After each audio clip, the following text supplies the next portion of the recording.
जी कैदन सां वरी ज़िंदगी मिलण नसीब थिए आई करान थी यारत बाबा उथी मिले अॼु शाम जी कैदन सां वरी ज़िंदगी मिलण नसीब थिए आई करान थी यारत बाबा उथी मिले अॼु शाम जी कैदन सां वरी ज़िंदगी मिलण नसीब थिए आई करान थी यारत बाबा उथी मिले अॼु शाम जी कैदन सां वरी ज़िंदगी मिलण नसीब थिए आई करान थी यारत बाबा उथी मिले अॼु शाम जी कैदन सां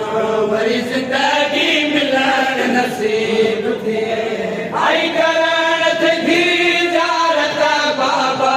उथी मिले अॼु शाम जी कैदन सां वरी ज़िंदगी मिलण नसीब थिए आई करान थी यारत बाबा उथी मिले अॼु शाम जी कैदन सां ओ दस बाबा लाडली थी वए दस बाबा लाडली थी वए दस बाबा लाडली थी वए करके भारत बाबा उथी मिले अॼु शाम जी कैदन सां ओ दस बाबा लाडली थी वए दस बाबा लाडली थी वए करके भारत बाबा उथी मिले अॼु शाम जी कैदन सां वरी ज़िंदगी मिलण नसीब थिए आई करान थी यारत बाबा उथी मिले अॼु शाम जी कैदन सां ओ तुझे पाक जनाज़े के वेझो मूं अचण जी बाबा कोशिश कई ओ तुझे पाक जनाज़े के वेझो मूं अचण जी बाबा कोशिश कई ओ मोटायो शुमार तमाचन सां मोटायो शुमार तमाचन सां ओ ख़ुद कैदन जी क़िस्मत बाबा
वरी ज़िंदगी मिलण नसीब थिए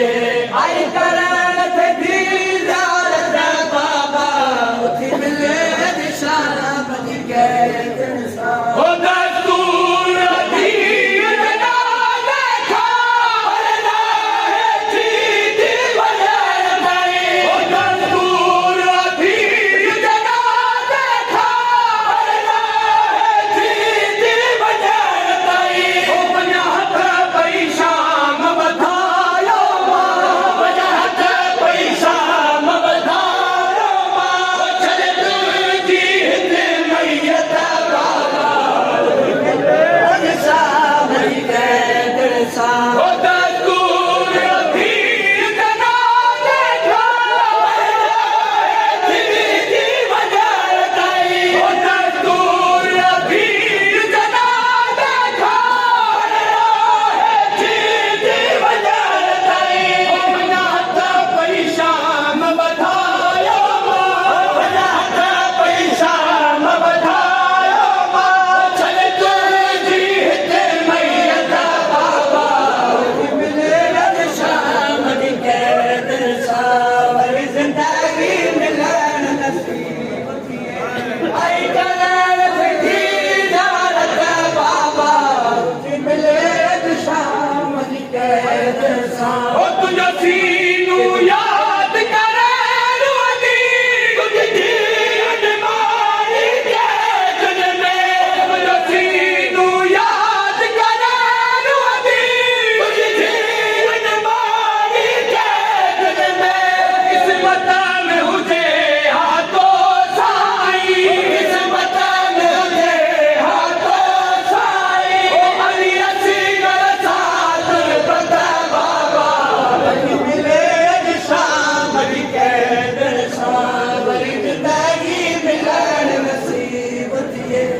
आई करण थी दीदार बाबा उथी मिले शाम जी कैदन सा हो कया सदैव नदा भजवाली खे सॼे बूढ़ा धागा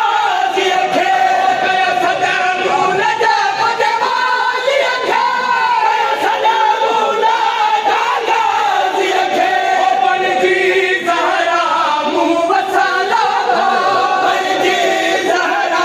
मुंहुं वसाला मुंहिंजी कहन वञी मिलत बाबा मिले शाम जी कैदन सा हो कया सदैव नदा भजवाली खे सॼे बूढ़ा धागा जी खे कया सदैव नदा भजवाली खे सॼे बूढ़ा धागा जी खे बनजी ज़हरा मुंहुं वसाला बनजी ज़हरा मुंहुं वसाला मुंहिंजी कहन वञी मिलत बाबा मिले शाम जी कैदन सा वरी ज़िंदगी मिलण नसीब थिए